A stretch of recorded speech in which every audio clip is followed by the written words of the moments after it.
but wọ́n gbà Kokanye. Rúbọ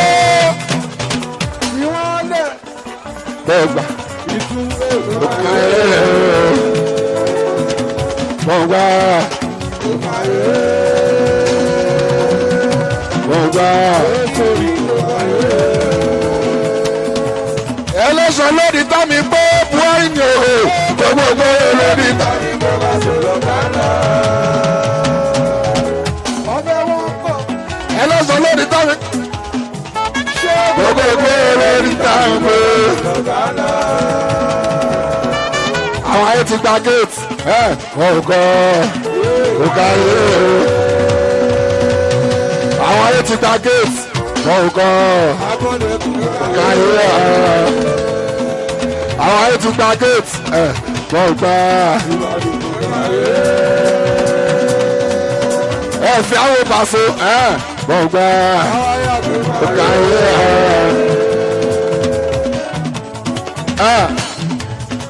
Ẹgbẹ́ abatí ọ̀gbẹ́ rẹ̀ Paso. Di 29 ẹ̀ẹ́gùnrin. Paso ẹlẹ́karùn-ún sẹ́bọ̀ ìjìbọ̀ o wákàtí márùn-ún Paso.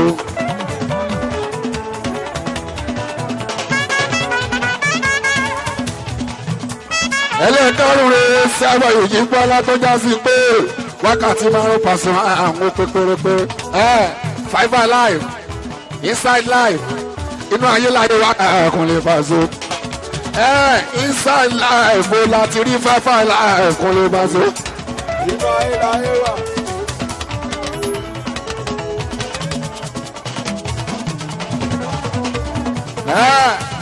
Inside life láti rí Fiverr life kún lè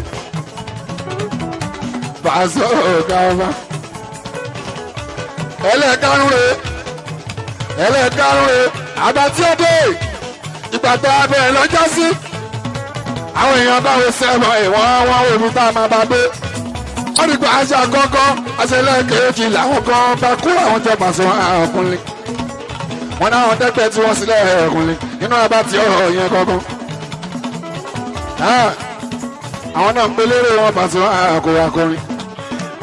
Àwọn alákọ́kọ́ bẹ̀rẹ̀ ẹsẹ̀ ẹ̀gbọ́n yìí Paso níwọ̀n ẹ̀rà ẹsẹ̀ ọkùnrin aláìbó. Ìyẹn ta ké wọn ṣe irú mọlẹ̀ làbá tí ó ń ṣe ara èèyàn bá sí òye ṣe là kọta gbọ́dọ̀ Paso ọjà ẹ̀kọ́ Paso Las Vegas Paso àríyá.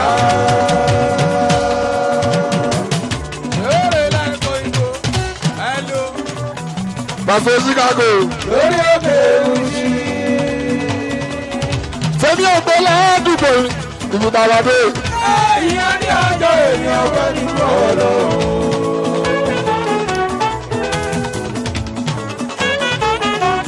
Ọ̀rọ̀ Paso dídá òjijì ẹni ṣòye sọ́fún. Alẹ́ ọlọ́ọ̀bí ti dá òjijì ẹni ṣòye sọ́fún.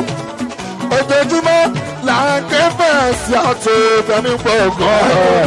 Ojoojúmọ́ là ń ké fẹ̀sì ògbèrè.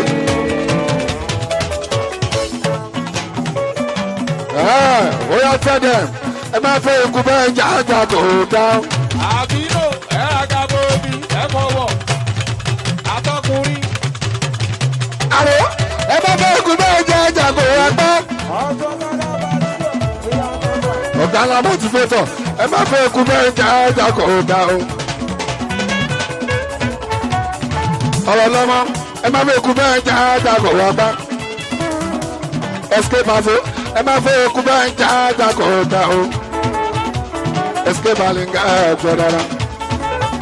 Ipa sí òye ìṣẹ̀lẹ̀ àkàtà. Ọmọ yàrá náà mi sùn pa o. Ìmọ̀lẹ̀ tó kọ́ mi jìyà àlàfo. Abatí ọ̀dẹ́ èrò